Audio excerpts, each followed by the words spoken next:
Hi, Prosper Nation. My name is Joanne, and you're tuning in to Digital Happy Hour, where we help Philippine MSMEs grow their business online. We're here to talk all about digital trends, tech news, and digital marketing tips to help you and your business. What's more, you'll also get business tips, advice, and insights from other business owners and entrepreneurs from startups to established companies. So, for today's episode, we have Germin Espino to share the story and the journey of Accreo. Accreo Business Consulting is a team of industry experts and practitioners with an advocacy to provide executive level guidance to business startups and growth companies. Most of their business coaches and lecturers have gone from rank and file to executive positions, so they really have the ability and the heart to develop and execute strategies at any level of the organization. So without further ado, let's introduce our speakers for today, Germin Espino of Accreo and our very own Fro Oliva of Prosperna. Let's take it away. Hello. Good Okay. morning, good afternoon, and good evening to the Prosper Nation out there. Maraming salamat for tuning in again to another episode of our Digital Happy Hour. German, kamusta? Hey, Fro, I'm good. Thanks for having me here. I'm And happy to be here. and thank you as well for being our guest for today's session. And thank you, Joanne, for that very upbeat introduction. Yes, Digital Happy Hour, we have to be at beat. How are you, Yes, Fro? I'm pretty good. I'm pretty good. Keeping things busy, and you know, the past year and a half or more than a year and a half now, no, has changed a lot of things across the business landscape. Again, things are changing. Yesterday, there was a big movement, especially for in the political setting. There's a lot of Instagram posts, Facebook messages, Facebook posts about how people are being active and being vocal about their choices in the political arena. So that's gonna create another change here in the Philippines, business-wise, in the next few months. Do you feel that, German, na kapag may Yeah, the season has started, man. the It's season is it's the season to be jolly and not talking about Christmas. Huh? yes, It's open season again.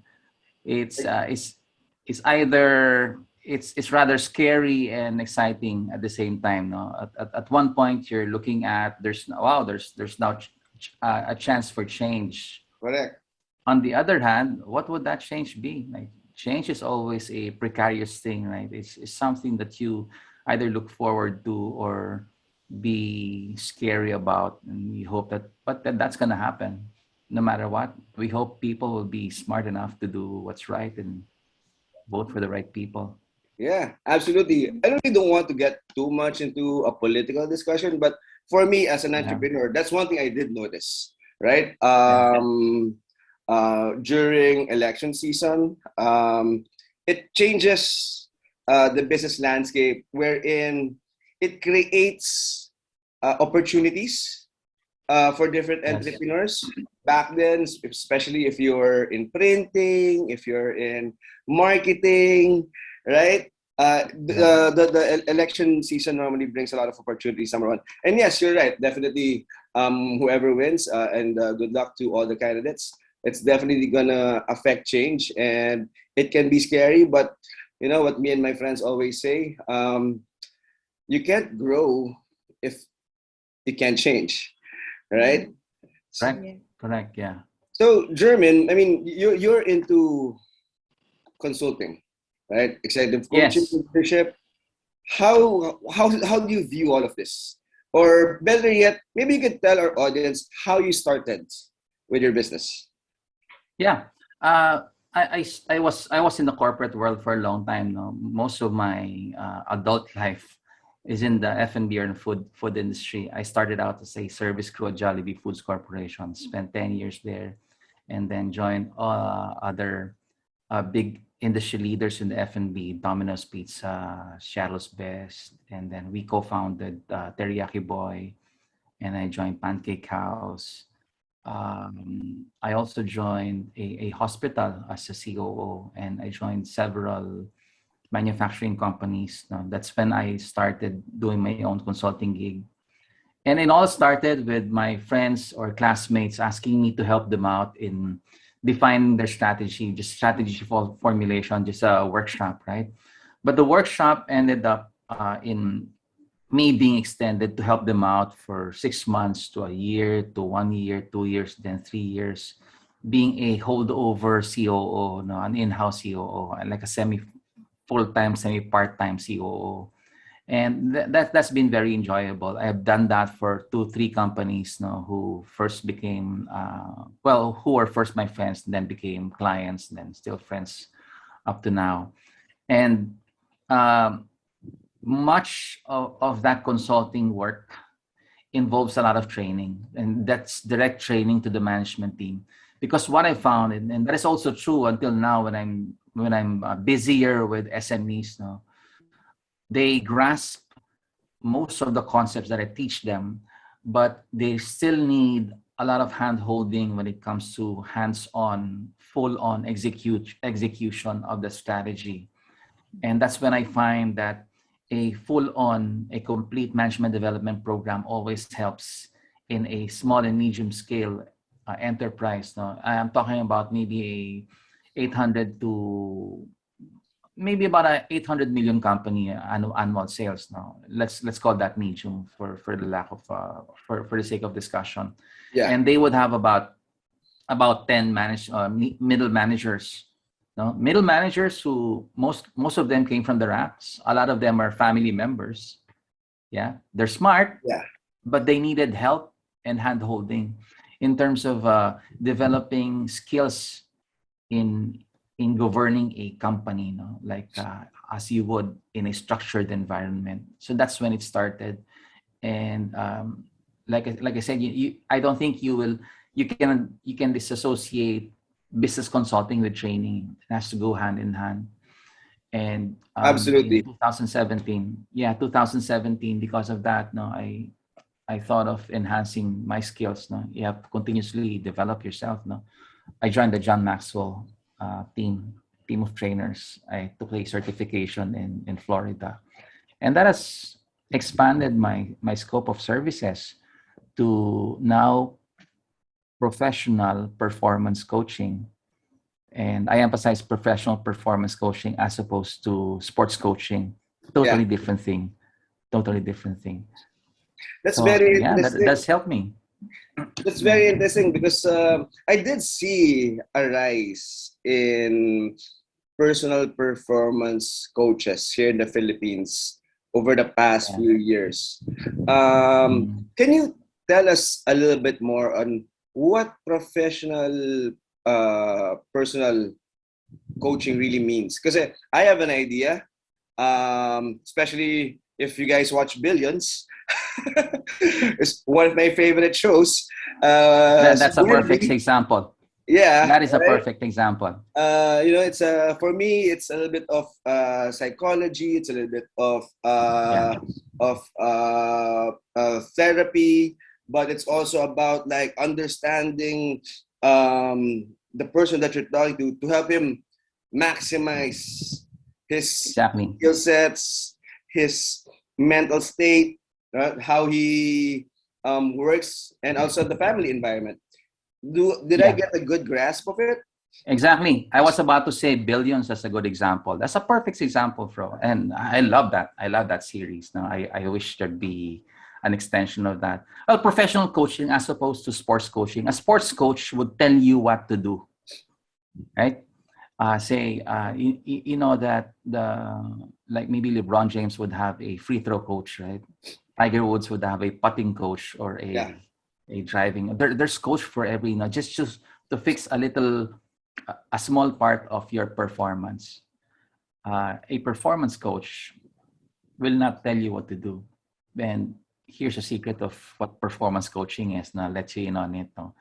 It's about enhancing the person's ability by helping that person achieve his own agenda. Okay, so it takes a lot of maturity on the part of the performance coach to do this, because most of the coaches will just tell you, okay, based on my experience, this is what you do. And you cannot do that because you're this and that. No, there's so much judgment. And judgment is first and foremost, when you go to a performance coaching environment, that's out of the door. Judgment is out of the door. Our role is to first find out what's the agenda of that person. And then next, to bring him to that reality, his own reality. So that the judgments or the decisions made by that person is according to his own reality, not ours. Yeah. If you go back to that billions reference, no, can you recall how I can't remember what was the name of that lady? Wendy. Yeah, Wendy Rhodes. Wendy Rhodes, yeah. Okay, if you go back to the series now, when somebody comes to her, the first thing that she always does is just ask questions. Exactly. Ask questions. Because you as a person, you already know the answer. And we performance coaches are very good in asking questions. We'll ask you questions that will lead you into realizing what's good and what's not good for you. And the importance of that is that when you make the decision, you have a buy-in because it's your decision. It's not something that's rammed down to your throat. Yes. It's coming from somebody else's opinion of you. That is your decision. And that's your decision based on your own realization, not anybody else's. That's performance coaching. Therefore, the decision that you made, whether right decision or wrong decision, if it's a right decision, well and good, yeah, you'll be happy about it. If it's the wrong decision, you'll be responsible for it because that's your decision. Therefore, whatever the outcome is, you have more buy-in to that. And it's a longer term effect. So the next time that same situation comes along again, the person knows what to do. That's very the last time it was the wrong decision. The next time would be better, right? Yeah. Well, a couple of things. How you describe how performance coaching, at least the fundamental aspect of it, reminds me of I don't know if it's an urban legend, right? Of how Phil Knight, the founder of Nike, would address challenges brought to him by his team. And this was already during the time that he already left Nike to retire, but Nike stock went down, so he had to go back and unretire, just like Jordan, right? Mm-hmm. And the urban legend goes that when people ask him for advice on certain business decisions or challenges, he doesn't answer right away. The first thing he asks is, what do you think we should do about it? Yeah, right? Correct. So yeah, it reminds me of that anecdote. And the other one is, you're so right, because when it comes to being successful, right? And me and my friend were just talking about this last night. It's all about experience and understanding yourself, the environment, the situation, and it's okay to make mistakes. Because sometimes you have to make mistakes. That's when you actually learn, and then you become more successful. Isn't there a meme going around right now that somebody asked some successful person, what made you successful? Experience. What made you get experience? By making mistakes. Yeah, exactly. Yeah. I think there's a need for us to normalize and embracing making mistakes. Kasi like our school system, just personally, right, we are being encouraged to, get good grades, perform really well. So we are being conditioned to always show up and not make mistakes. So I think now it's perfect that there's a need to really embrace. Don't get me started on our educational system. Oh, I think we're all on the same page on that. Right.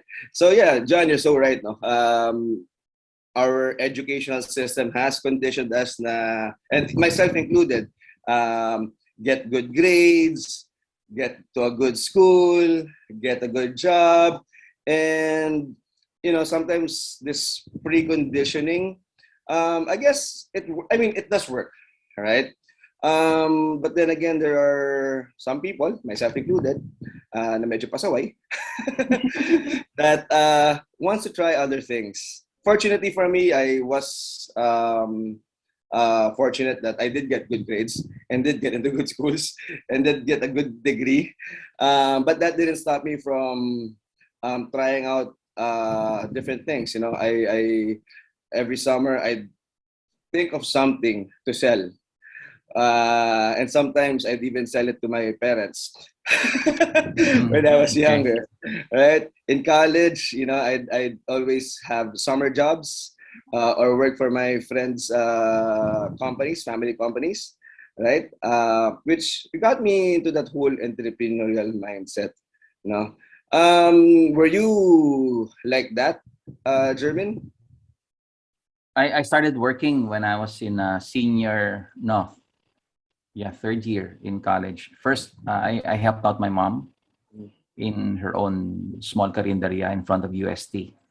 But that's, that's a part-time job, and just 4 hours after college. I after work or after school, I said, I have to be in a real company, because I work with my mom. If I show up or not, that's fine. Yeah. Okay. But I was a diligent cashier. I really helped my mom. I really worked my ass off there. So I joined Jollibee as a Yeah. service crew. I joined that very well. And I think to this day, the hard work I spent with Jollibee as a service crew did a lot of things for what I am doing now. I'm an operations guy. When I consult mostly in operations improvement, in the day to day, and much of the science and experience were all learned from Jollibee, such a fantastic corporation. That's a very good and again sharing, and thank you for that, Jaren, because I do know several people, successful entrepreneurs in their own right, who started Yeah. off as crew members either in Jollibee, Yeah. McDonald's, Wendy's. Yeah. Well, man, much respect for these people. Yeah, and not to. I'm sure a lot of people know that the founders of Potato Corner, they all started, I think, from Wendy's, if I'm not mistaken, Yeah. right? Yeah. And I that's heard where they that. got the idea, right? Hmm. Yeah, and one of the first startups that IPO'd here in the country several years back, the founder, he was with the McDonald's crew Oh, during okay. college, right? So Yeah. it's very interesting. So you're in a good line then. Okay. Cool. I'll take that. Yeah. Why do you think that is? I mean, how were your experiences as being part of a service crew of Jollibee? Which, by the way, amazing Aloha. It's my favorite right now. Oh, okay. Yeah. They Yeah, it returned. Yeah. I love that too. yeah. A So lot of things now. I think being a service crew or being a frontline worker, let's call them in general frontline worker, teaches you a lot. Most of all, discipline. mhm, Teaches you discipline. You have to come on time. Mind you, during my first 6 months, I was never late. Not 1 minute. I was never late. I look forward to coming to work every single day. I just work for 4 hours and part time because I was working and I was part time student, part time worker, right? 4 hours, 4 hours just breezes by. You don't even notice it, no, because I was enjoying work. Teaches you discipline, teaches you the value of hard work. I am telling you, you will not know humility unless you have tried washing, oh, uh, throwing the garbage, man, and cleaning the bathroom that's been used absolutely, by people you don't know. That's, I think, the utmost humility that one person can. And I did that with dignity, and I was proud to definitely. say that. In most of my training, I always go back to that story, and I keep repeating. I always proud of saying that. No, and that discipline, that humility, the knowing the value of hard work, and that time we were not well off, but we were not poor. Yeah, No, but still the value of money then was secondary. No, I was not working for money. I thought I'd do something for my spare time, and it worked well. even before finishing college, I was promoted as manager, and Nice. we did a lot of things. And then I went off from being a store service crew to a marketing. We call ourselves their store marketing assistant. We Yeah. hold parties then assistant manager, ASM2, SM1, store manager. Then I joined the opening team, and my last position for Jollibee was country manager for Vietnam in Jollibee International. Oh, nice, nice. So How long yeah, ago was this? during the wow, gosh, 95, man. 95. The first, yeah, I don't know where you were. Just John was probably in her grade school. Yeah. So how was Yeah, that experience? I mean, opening a store in Vietnam, or that's doing that business. imagine opening a business, right? It's hard to open a business, man. I can say I've done that literally 100 times already, because I was with the opening team of Jollibee. Mhm. With opening team, you hire people, you project manage for the construction. And there are times, especially when I was part of the opening team for Jollibee Davao, that's the 100th store, and it's down south, man. There are a lot of things that you need to do in a store that's far away from commissary. And this So was we did a lot of 1990, not 2005. yeah. No, exactly. Thanks for pointing that out. It's early 90s. Not a Yeah, lot of technology. We don't have a cell phone then. And there's exactly. a Motorola by my boss as the biggest this, right?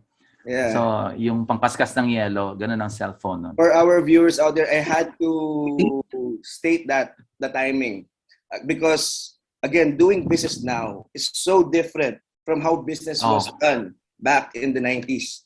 And what German said, yeah. yeah, right now we're so lucky that everything, we have a computer at our Yeah. hands, at the palm of our hand. Back then, German had to Yeah. carry a backpack with his phone. Yeah. Yeah. Exactly. Yeah. How So was that experience? that's you have to do a lot of things from I'm how do we say it? Almost manually, no? Almost manually. Back then, okay, in the F&B world, no, we have cash registers. Mhm. It was still I think early 90s to mid 90s na inintroduce yung POS, no? Mhm. Point Yep. of sale system. Okay. Balik ako ng kaunti, no? I was with Jollibee Araneta in Cubao. Yep. One of the biggest, one of the busiest. If a normal store would have 4 cash registers, that store had 20 cash registers, sometimes Wow. 22 during Christmas. I'm kidding you not. 20 cash registers. And if you're the closing manager, you have to take the receipts, closing receipts of all those 20 cash registers. You have to count the money, cash. Yes, yes. Kailangan balansihin mo yan. You have to make the Exactly. deposit slips, and you have to go outside and take care of the dining and take care of your counter people and make sure that everything's clean before they leave. You have to do all of those things. Now, no, I challenge a lot of store managers now. If someday the POS will crash, if they can reconstruct the sales report for that night, That's an amazing I'll skill. be surprised if I will be surprised if many of them will know how. We Yeah. do. People in our era knows how to reconstruct a sales report for the Yeah. whole day.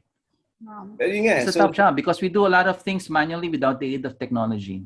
yeah, and then that's why for our listeners, for this episode of Digital Happy Hour, kailangan nyo talaga ma-appreciate how technology really changed Oh yeah. everything, right?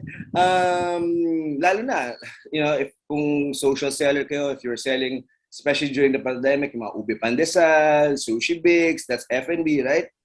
It's easy because you have your Excel files.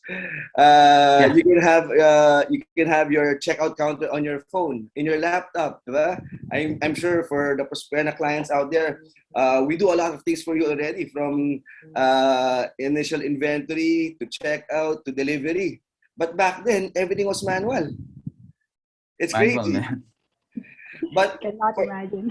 yeah, but for me, I enjoyed it because I also work in the service industry for a while, and like you said, no, there's a difference between when you're actually bussing tables pala, cleaning the floor, talking to different people, right? Yeah. It creates that that what you said, discipline. And let's right now, people use the word grit, right? Yeah, I like that word. Yeah, people use the word grit. That allows you to. For me, it's very Miyagi like, right? You don't know Yeah. that those little things that you do over and over again actually sets up the foundation for yourself in other jobs, in higher positions, in difficult challenges. Do you agree?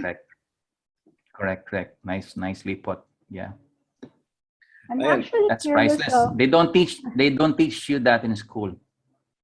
Yeah, Yeah. exactly. I'm curious because you mentioned about like how technology is making it easy for us to do our businesses, and then the juxtaposition of not having technology and having that grit, building that discipline, and all that without the technology. I'm curious as a trainer, as a business consultant, like how can we in today's age, right, of digital technology, like how can we translate those skills or how can we develop those skills without having the experience of not or doing things manually. Yeah. Okay. Thank you. Good question. I always ask questions. I ask my client questions. So what do they want to achieve? Of course, they will say sales. How do you achieve that? By selling more. How do you know to sell more? A series of questions to find out. And after going through a series of questions, I ask, what will enable you to know those questions or know those information? And chances are they don't know, they don't have any system of having them. And that's where technology comes in. Most of my clients that I found, I impart a little bit of technology, even as simple as getting them on a Google Sheet shared file. Big win na yun, ha? Big win na yun. And my clients, I'm not kidding, my clients, when I see that, I show my client, wow, you can do that? Yes. Ako naman, magyayabang ako. Tuturo ko sa accountant nila. Gagawan ko ng template. O, ganito gawin mo. O, sige, nandiyan ka. Magkatapat kami. O, i-input mo yung sales nung kahapon. Tapos nakikita katabi ko yung wow, real time. Yes, real time. You can do that. Bro, I said, if you're in Cebu, you can see that every day. You tell them to input that 5 o'clock in the afternoon every day. You'll see that on your cell phone. Okay, let's do that. Win. The reason I'm laughing is because that's exactly the situation several months ago when I joined Prosperna. Oh, really? Okay. Relate, huh? Because Yeah. back then I was doing a lot of financial work for Prosperna, and Yeah. Dennis goes, "Bro, what are you using? Are you using Excel? Use Google Sheets." Happy with Excel. Yeah. And then Google Sheets on the fly, right? Fortunately, it was Yeah. an easy transition. Yes. Oh, the Because kicker there is that. So my client is okay. Wow, na no. Okay. uh, Okay, bro. Let's do that. How much will it cost? It's free, man. What? Okay, yeah, sold. Let's do that. I think you touched a point that a good key point that technology helps when it comes to business, and it's real time. Imagine back then, I was younger back in the 90s, but I was already doing back then we called it racket, but right now it's called side hustle. But I always treated it as Yeah. a business, right? But back then things were a lot more manual, more laborious, even down to your accounting. Sa mga listeners natin dito, if meron sa inyo nakaabot ng yellow pad paper, Yeah. at saka yung likod Yan, ng bro. Ang yung tawag natin doon, yun ang YPad. May Yun. iPad kayo ngayon. May iPad kami noon, May yellow wifi. pad. Even the yung likod ng cigarette carton Ayun. para Yan na sa yun. para sa Balance sheet na yun, balance sheet na. lista, Okay, lista, lista. right? AR. AR. But right now, imagine again to German's point, no, everything's real time. Something as simple as Google Sheets can allow you to have data with a teammate or a business outlet in another province, right? Which makes decision making as an entrepreneur, as an owner, faster. Yeah? That's very key. What other things do you think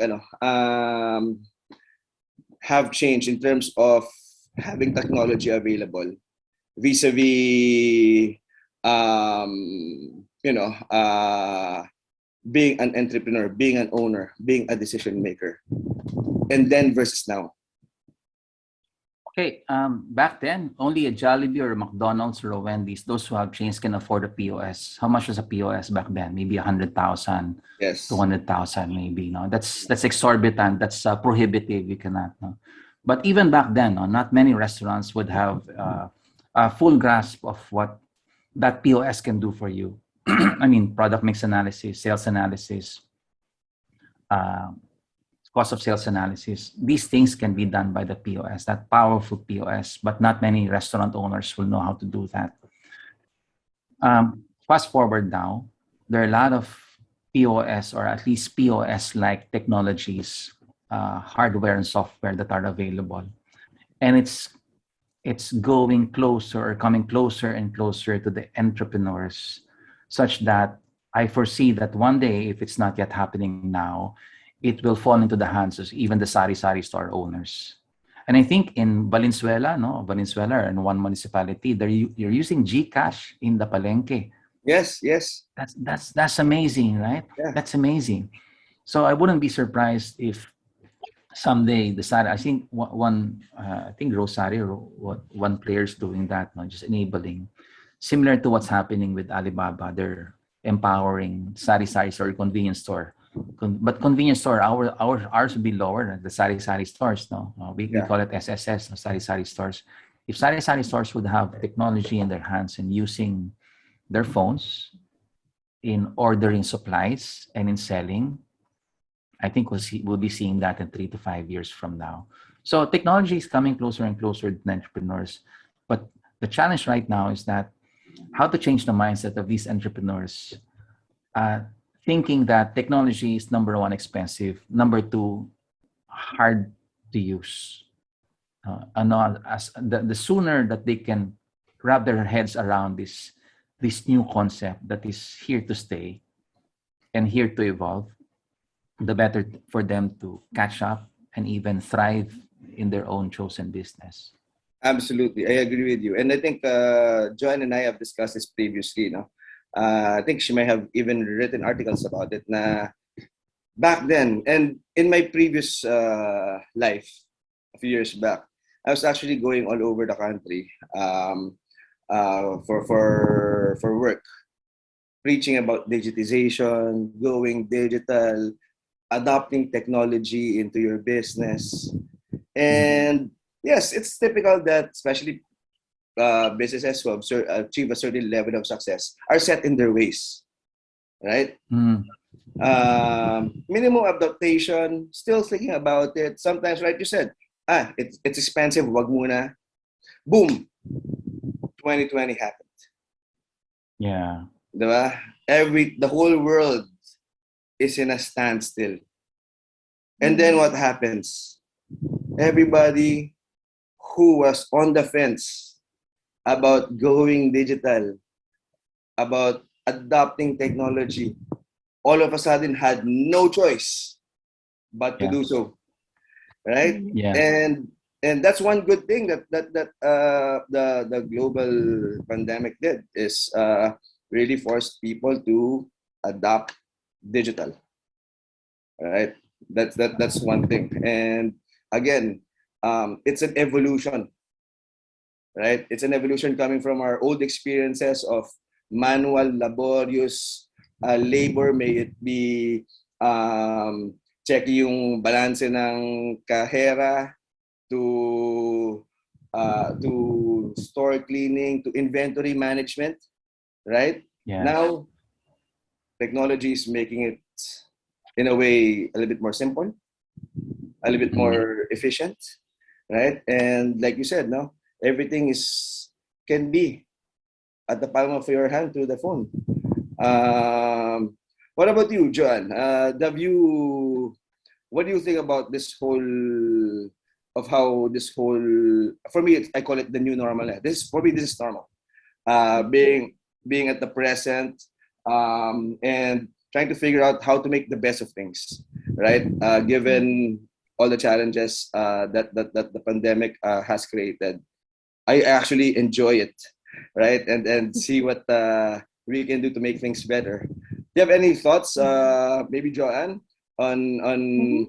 how things have changed over the past year? Yes, so thank you for that question, Fro, and thank you for sharing your insights, Jermaine. I think this is a good stopping point for now. Let's take a quick break and I'll answer that question after Okay, a okay, five okay. minute break. Sige. Ayan.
Okay, welcome back, Prosper Nation. Okay, we're back sa Digital Happy Hour. And before we take a break, Pro was asking me about my thoughts sa new normal. Okay, so what are my thoughts? Good question.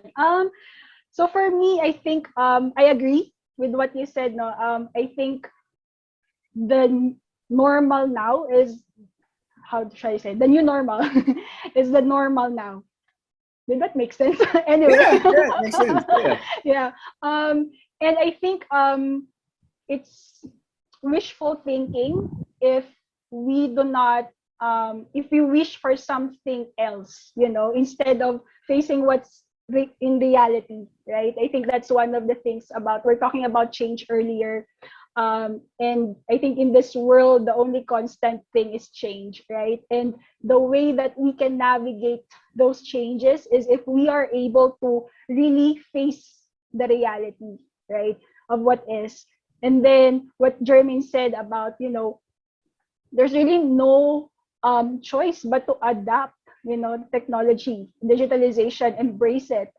Because if not, then you will be left behind. So I think, yeah, I agree with what he said also, na the sooner that we can shift our mindset and really see the benefits of adopting digitalization, of um, embracing it, right, and using it to grow our businesses, the better off that we will be. So yeah. Those are very good insights, John, and thank you for that. No, let me ask you this, Jermin. Your line of work, right? It heavily involves physical setup, meaning you have to be there for Yeah. your clients.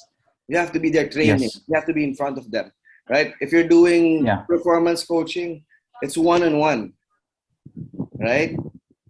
How have you used technology, or how have you adopted, especially over the past year and a half, uh, so that your business is still maintains that efficiency that you've worked hard for over the past 6, 7, 8 years already? Yeah, yeah, Right? more than that. Yeah. Okay, well, I have a good story to tell about that. And this happened pre-pandemic, okay, in mid or early 2019. No, I was pitching for a company, a big company about, I think, 2,000 people, and they're all over the Philippines. Okay, back then, my pitch included a virtual meeting already. This is 2019, huh? This is pre-pandemic. The reason is that I know that the head of training and the her boss, the director for that division, would think that it's not going to be cost efficient if we bring all our managers from Mindanao, from Cebu, and bring them over to Manila. Because my pitch is for a management development program that will happen almost every month or every 2 months, right? So it's Yeah. impractical. Hence, the solution, let's do that virtually, okay? Let's do that via online. And this was the time, remember, that maybe Zoom was not yet I think maybe Zoom available, was but there. not yet Zoom popular, was right? there Yeah, already, Zoom's still pero already, but not, so it wasn't used. yeah, puro, what's the popular then? Um, Cisco something, right? yeah, yeah, Yeah, something like that, okay? But knowing that this would be a good alternative to putting the managers together without having to fly in, then that's good, right? yes. So I pitched and created my pitch, actually, my proposal for an annual training program using Google Classroom, Oh, may which Google which I Classroom. had to learn. Yeah, yeah. It's a different. Yeah, it's still Google Classroom. You know, it's been used already, All right. more so in the States than here. No, so I had to learn it. I'm still not very proficient, but I know how it works a little bit. No, unfortunately, well, they like the idea.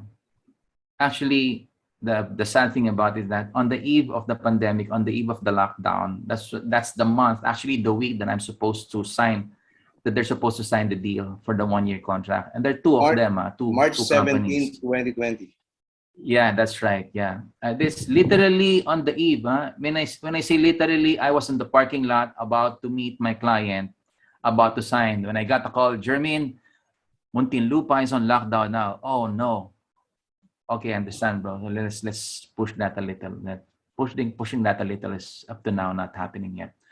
Long story short, it did not happen. But to answer your question, it's back then I knew that learning through technology would be efficient.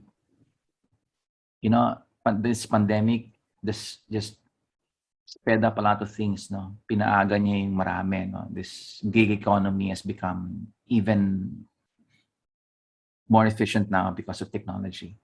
So that shift in using technology has been in my mind even before the pandemic. And now I'm still learning what other technologies I can use. No, you're right. It has to be a face-to-face. It has to be a face-to-face, but there has to be some compromises. Many things are not face-to-face. It's not practical. It's not available. It's not even possible in many places. So I had to shift.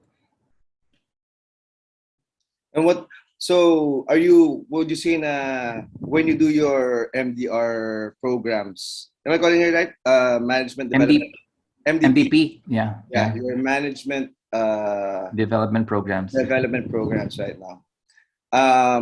What do you use Zoom a lot? Have you, in a way, Yes. mastered Zoom? Right? Actually, I'm more Google Meet than Okay. Zoom now. All right. Okay. Okay. So yeah, but both I used to do Zoom, but now I'm more in Google Meet, and I still use both, but I'm more in Google Meet. I've done a lot of free webinars. Yeah. Pro bono webinars, and I've done something like this, similar to this. I've been invited several times to speak and do conversation like this now. And yeah, just through Google Meet. I'm doing a product placement just in case Oh, Vita Coco wants to sponsor Digital Happy Hour. Sabrina Gloria, if you're watching out there, please sponsor me. Yeah. That actually, you made a good point because 2020 happened. The world was on lockdown. that's one thing that popped up a lot, webinars. Yeah. How many webinars were you doing back then? Mm-hmm. Was it a natural transition for you? Kasi for me, it wasn't. Back then, It's not. yeah, back then, I actually kind of dabbled into the whole consulting and training program with a friend of mine. And back then, again, this was also 2019. He was trying to convince me to start doing podcasts with him, doing web shows. So I go, no, bro. Um, I'm not, that's not me. But that's coming from me in my previous job, going around doing 100 talks a year, right? All over the Mm, country, being on stage, talking to people. But so hindi niyo maintindihan bakit takot akong tugulay man cam, right? And then, boom, pandemic hits. A friend of mine convinced me to do one season, 12 episodes of a show we called Into the Rabbit Hole, where we talked about different mm, industries as well. No? And then, I learned a lot from that situation. I never thought that I'd be doing webcasts and podcasts. And now, parang it seems like I've been doing it for several years already. yeah. So was it an easy transition for you as well? It's not. It's not. I'm used to going to the clients, shaking hands, doing interaction. When I go to a client, I don't just consult for the boss, for the owner. No, it's my responsibility to also teach the other people below him for him, right? So there's always interaction. In fact, after the first few meetings was just with him, the client, no, the main client, the owner, founder, CEO, and the next ones would be to the next in line, to the people around him, because my job is to make life easier for him and for the whole company. Hence, I need to teach. So I interact with the accounting group, the finance manager, HR, the supply chain manager. No? And now it's not. There's that's one sad reality. I think nothing replaces a genuine handshake, right? Oh, definitely. Nothing Definitely. nothing will replace that. Yeah. And one thing that's good though, that I don't have to bring a donut to the meeting. Yeah. Let's go. Yeah, because Uh, that's kind of a habit of mine. No, when I come to a meeting, bring a donut, man. yeah. Well, let me ask Yeah. you this: you're exposed to several industries, no? Yes. Um, and as a business consultant, as a performance coach, being exposed to different industries, to different key players across different industries, what is your outlook for the Philippines for 2022? What would be the industries that would be good, or where do you see retail is heading? Yeah. Insights coming from your experience, if you don't mind Okay. sharing it with us and our audience. Okay. Let me start with the industry closest to me. No, that's F&B, food and retail, food and beverage, and food and retail. Uh, God willing, we all come out of this, no? And we all come out of this soon. And there are several things going for and against us. One is the elections. One is the event that we all come out of this pandemic. Okay, let's talk about the pandemic first. When this is over, okay, when this is over, maybe 1, 2, 3 years, I don't know. What comes back? What comes back is people with some money, and there are people with lots of money who are very eager to come out and travel. When you travel, you go to a hotel, you eat in restaurants, you spend. Okay, and that, I would say, would be a temporary but still a critical problem to the service industry, because all of a sudden, and this will happen fast, maybe in maybe 6 months, 3 or 6 months, the government will say, oh, we're easing up our ECQ and GCQ, MECQ levels. You're now allowed to travel. When that happens, the retail industry, the service industry will now scamper for talent. And these talents are coming from so many places. And remember, these are now, you can consider them, it's been what, 15 months, 2 years, 3 years, untrained talent that are coming back to serve people. Yeah. So the service industry will be in so much trouble with having to contend with untrained people. And well, like it or not, or it will be good for it. It'll be the same for all. There's not one who will have the advantage, except those who will see that trend in advance. And 6 months from now, I will hire now. I will train people. So when the economy opens, I'm ready. We're My ready. my Yeah. stores are ready. Yeah. And I think those the big chains will be up for it, and they have the resources to do that, and that's good for them. It's the smaller businesses that will have these challenges the most. And I would say that those who would have the foresight of building their resources back together, as if it's going to be normal again, as if sales is going to be double, triple, especially in the service industry. If they see that ahead, and if they plan that ahead, and if they hedge in terms of service, in terms of training, it'll be good for them. Okay, I'm in training, so this will sound like a self-serving pitch, right? But tell me if I'm wrong. Correct. That's what's going to happen. And there's another point to it. No, let's forget about the elections. No, it's going to come. It's going to go. A lot of the managers. Let's talk about the middle managers. These middle managers who have been either laid off or have been forced to resign are the managers who have that knowledge, just a little, not just about the owner, right? And they are skilled enough, they know the business enough to, one, start their own, and secondly, grow them. And the underlying and the hidden truth about it is that they have realized that, wow, I can work with my family at home. I can earn a little bit of money. That's enough for me. And I'm with my children, I'm with my spouse. Why will I go back to corporate life? For some Right? people, especially for some gentlemen, they would rather do that, student. Oh, no, speak for yourself, man. Kidding. But I can't say you're wrong. That's true, right? But to many, it's newfound freedom, no? Either in the house or outside the house. So what's that going to happen? There's going to be, as it's happening right now, there's going to be a lot of entrepreneurs who will stay. And I think that's good for the economy. A lot of small business owners who have known that I can trade with just the use of the right technology and partnering with the right technology partners. I can do this myself with very little capital. Not no capital. That's a misnomer. And I hate people espousing that, yeah, you can do this job with no capital at all. I think that's immoral. That's irresponsible. Yeah. You know, I think that's immoral.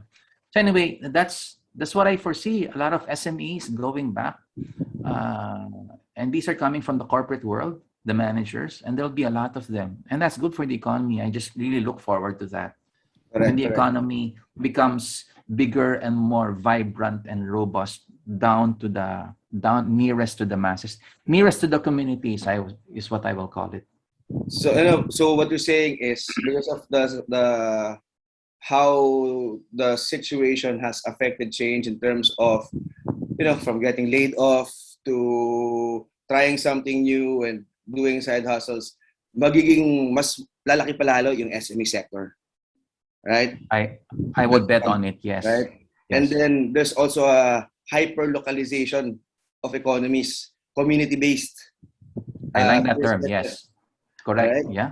So sa ating mga listeners, no, that's that came straight from Mr. Germin, and again, he's not saying this out of nowhere.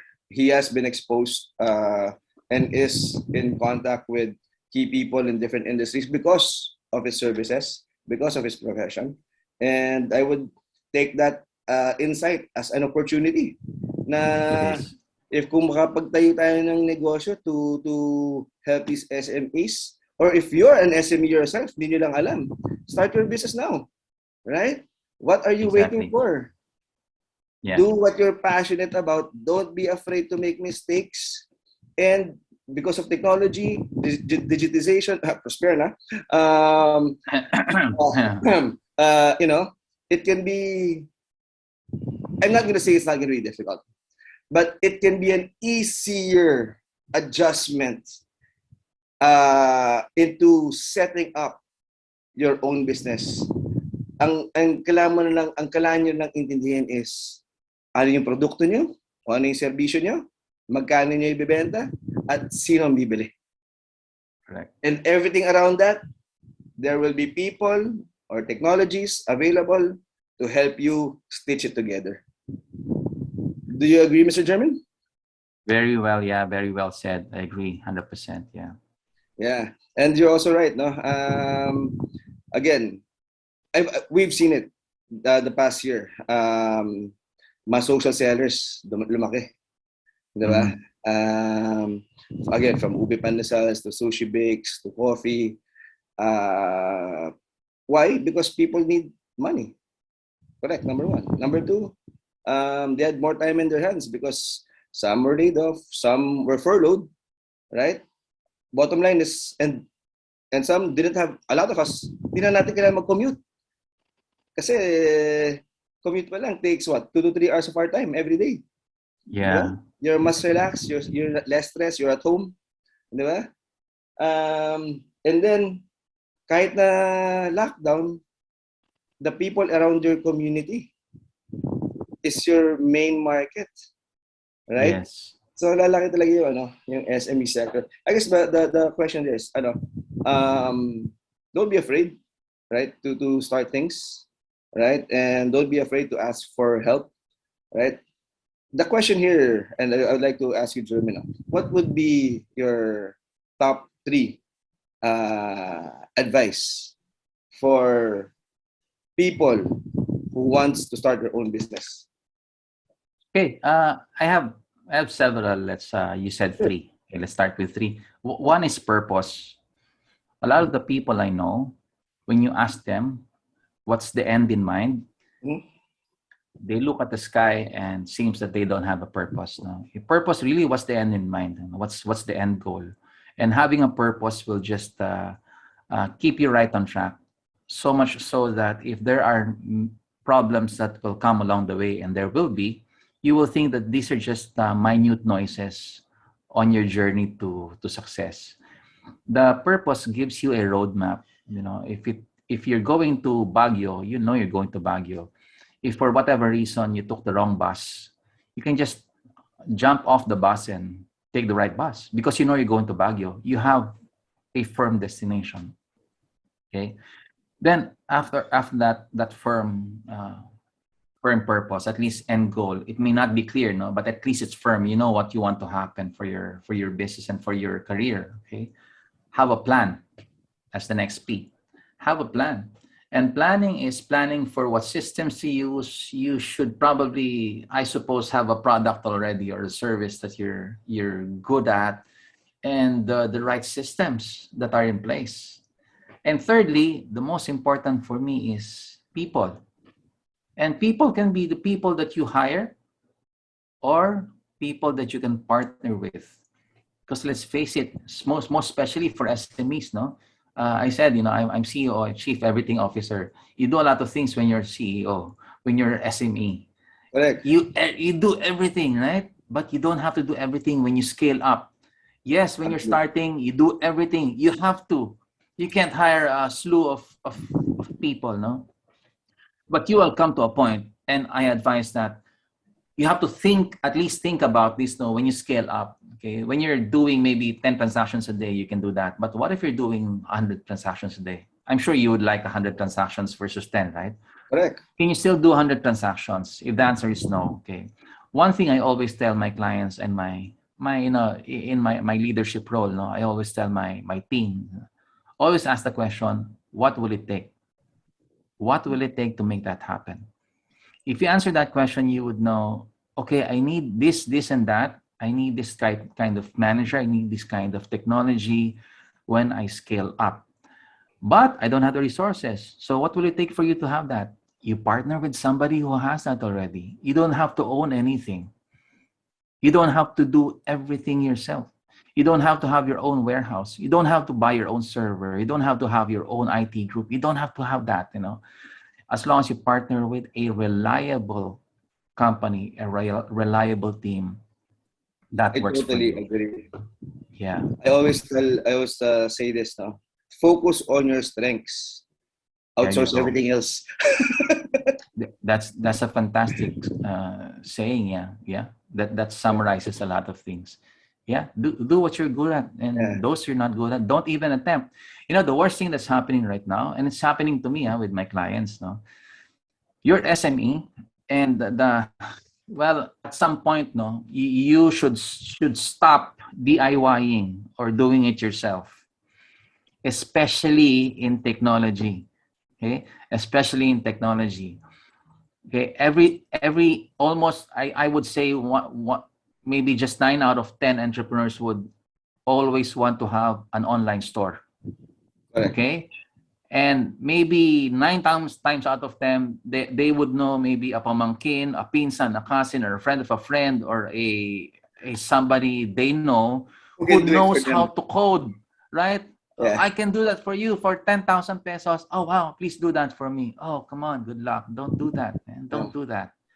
You know, you end up spending more, and you end up being estranged with somebody you know, right? Yeah. Yeah. And yeah, that's one of the faults in their actually kawawa din, you know, in their effort to save the resources that they have.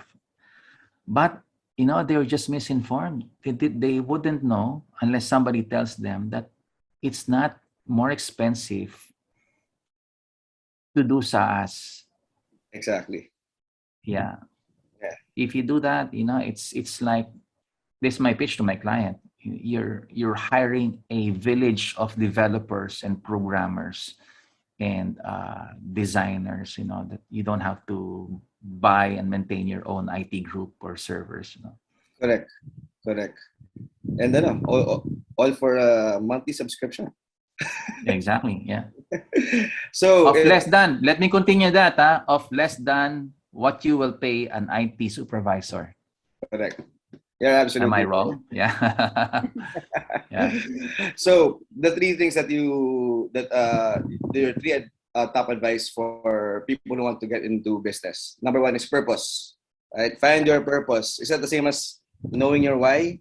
You know, Simon Knowing Sinek. your why. Very good. Yeah. Yes, Find man. your purpose. Yeah.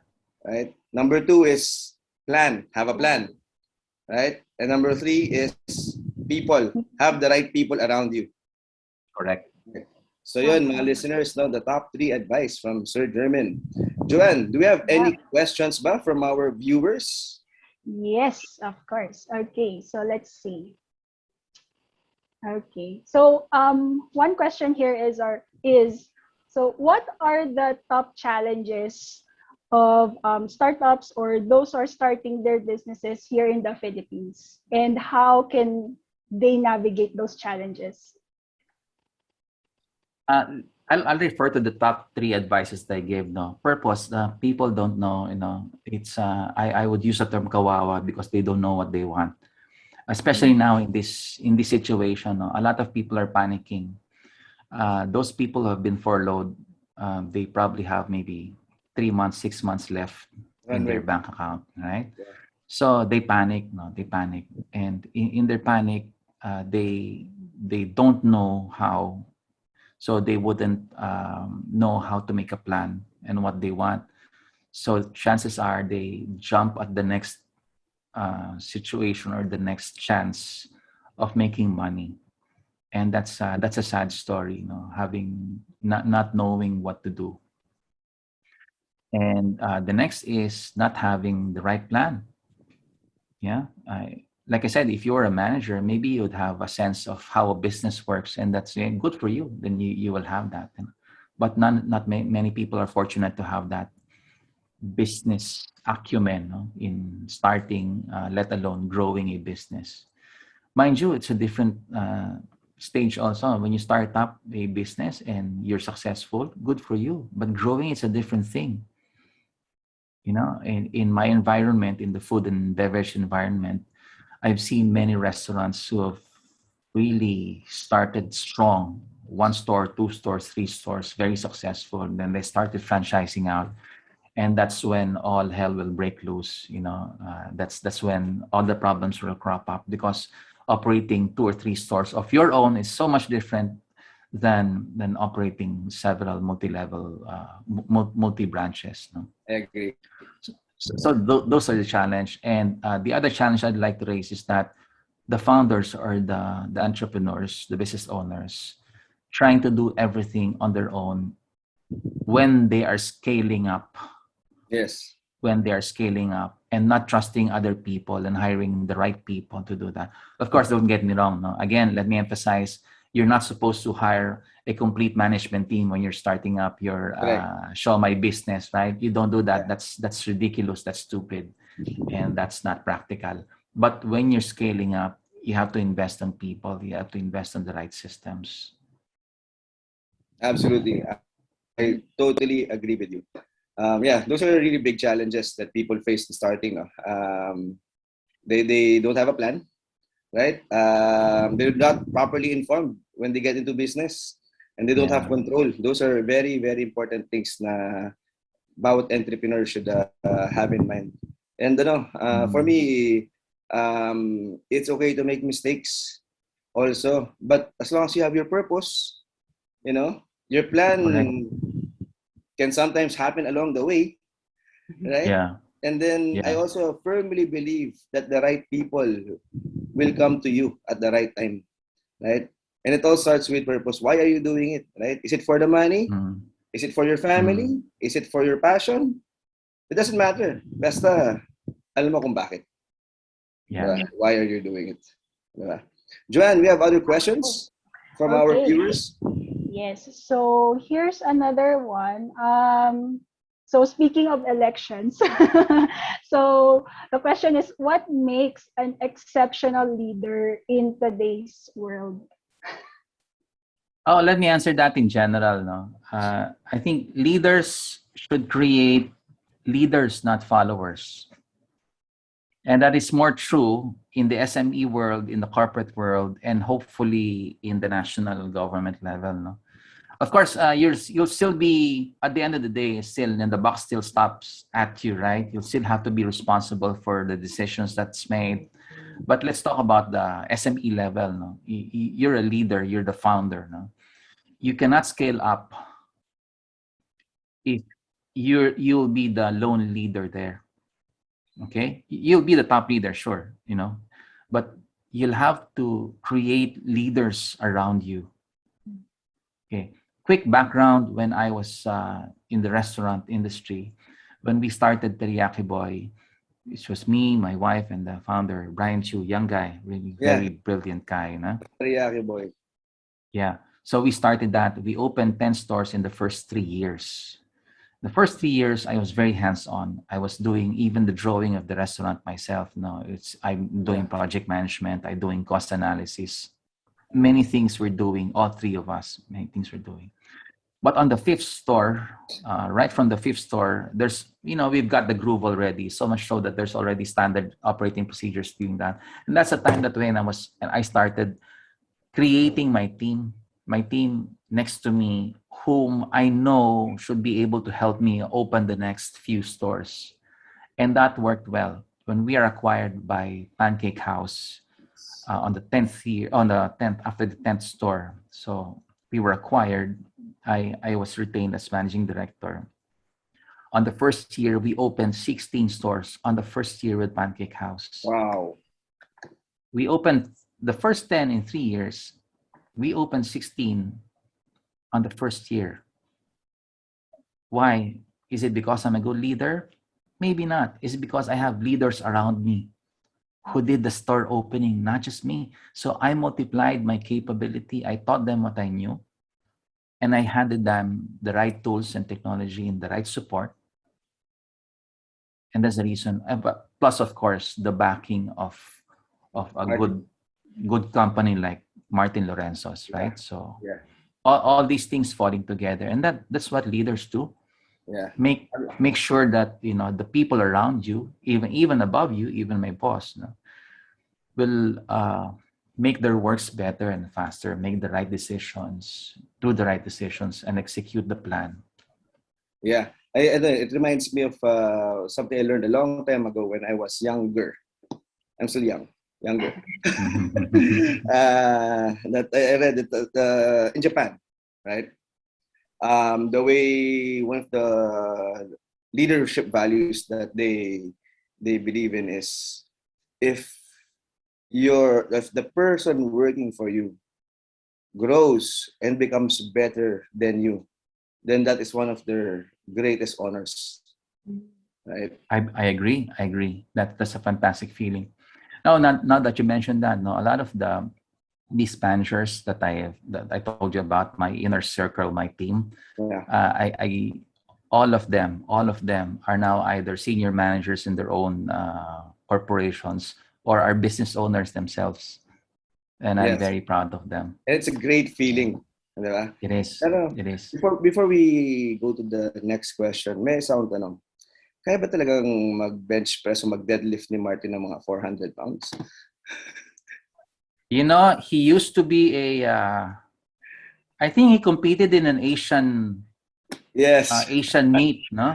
Yeah. But you know how stocky he is, right? That guy is really fit, man. Very disciplined. Talk about discipline, that's him. No?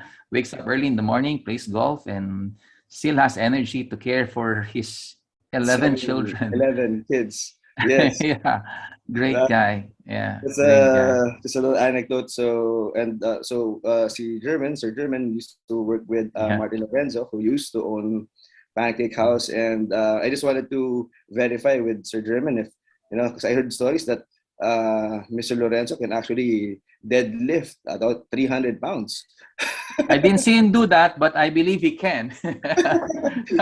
I think that's also good because I think exercise and physical health is also very important when you're in business or when you're working, because healthy mind, healthy body, it's dual, right? It goes hand in hand, right? Yeah. So my listeners, don't forget to exercise, right?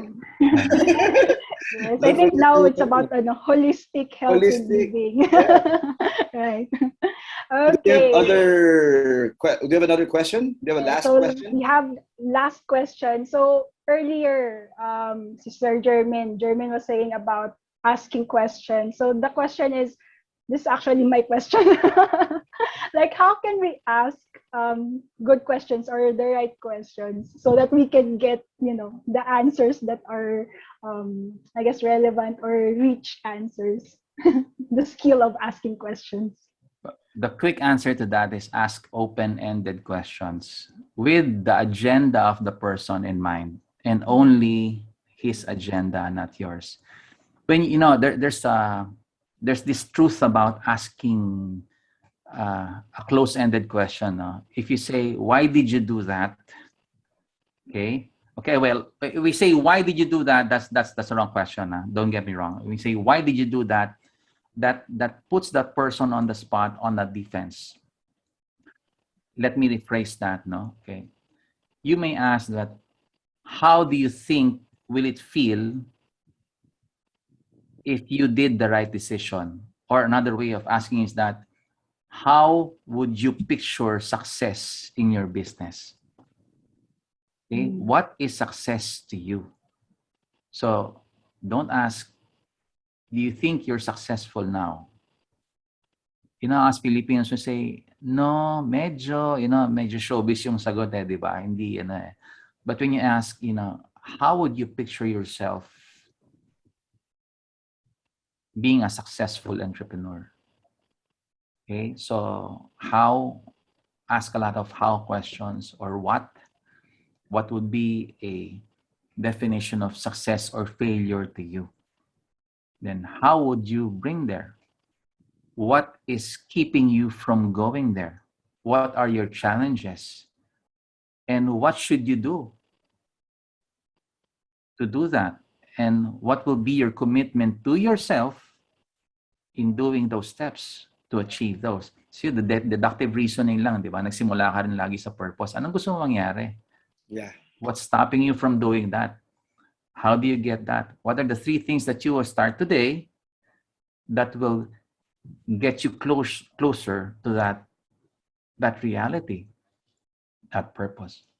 Oh, very, very powerful advice and insights, German. Maraming salamat for that, no? You're welcome. So, well, for one, I would like to thank you, German, for being part of our digital happy hour.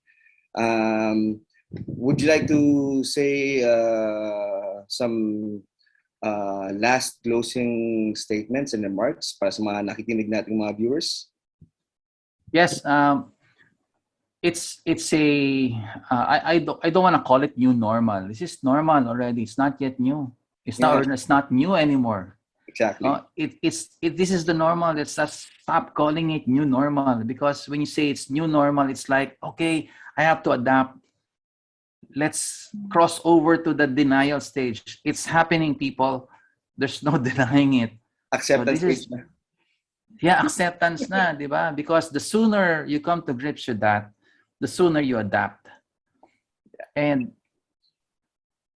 I've heard of an anecdote when in a racetrack, when there's an altercation, we'll say there's an accident that happened with several cars. One driver will slow down so that he will keep away from the accident and not be involved. Yeah. Still another will just step on the gas while others are having problems. I'll step on the gas. Okay? Who's better? We don't know. It's a calculated risk, right? But the point is, you cannot stop. Yeah. You cannot stop. You cannot stop and just wait for all of this to just die down. It won't. We will not go back to what it was before. We will not. So the best thing is that, accept this and adapt and thrive.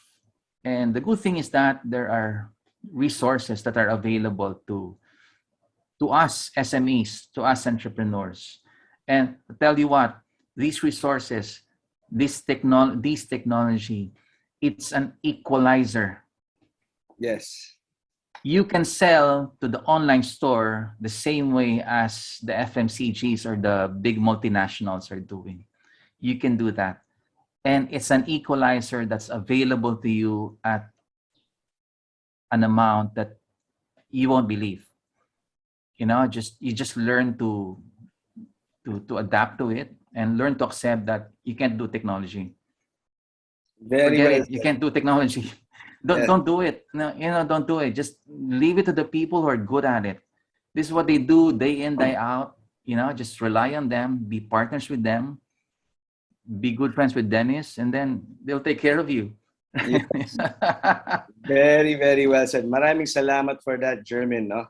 Again, viewers, thank you for being part of this episode of Digital Happy Hour. Again, this for me, tama din si Germin.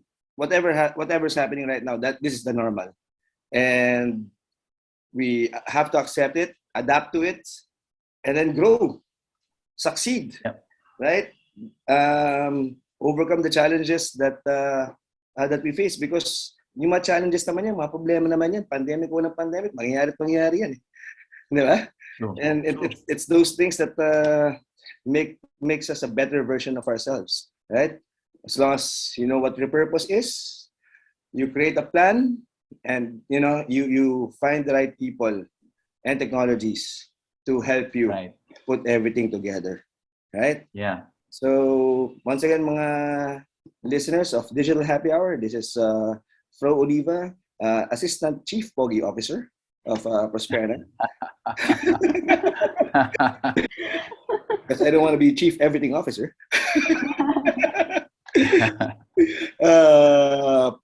Thanking everybody for watching and listening for this episode. And Joanne, take it away. Yes. So again, thank you so much, Germin and Fro, for this very amazing, rich conversations. Grabe, super daming insights, super daming aha moments, right? So again, I think for us, it's very important to really remember, like, start with your why, di ba? Purpose. And I hope that, creating a business, it's not just about having more sales, but really think about the bigger why. And for us here at Prosperna, we are here to help Philippine MSMEs to grow your business online because we want us all to build a better Philippines. So thank you so Amen. much for joining us here at Digital Happy Hour. And don't worry, so we are here continuing to give you advices, tips, insights, digital trends, tech news, and digital marketing tips. So just make sure that you are following us at Facebook. And if you have any other questions, just share it in the comments. Okay. And we would love to get into conversation with you. So thank you so much, Prosper Nation. Thank you, Jeremy. Thank you, Fro. Thank Until you. next time, this is Joanne. Bye. Thank you.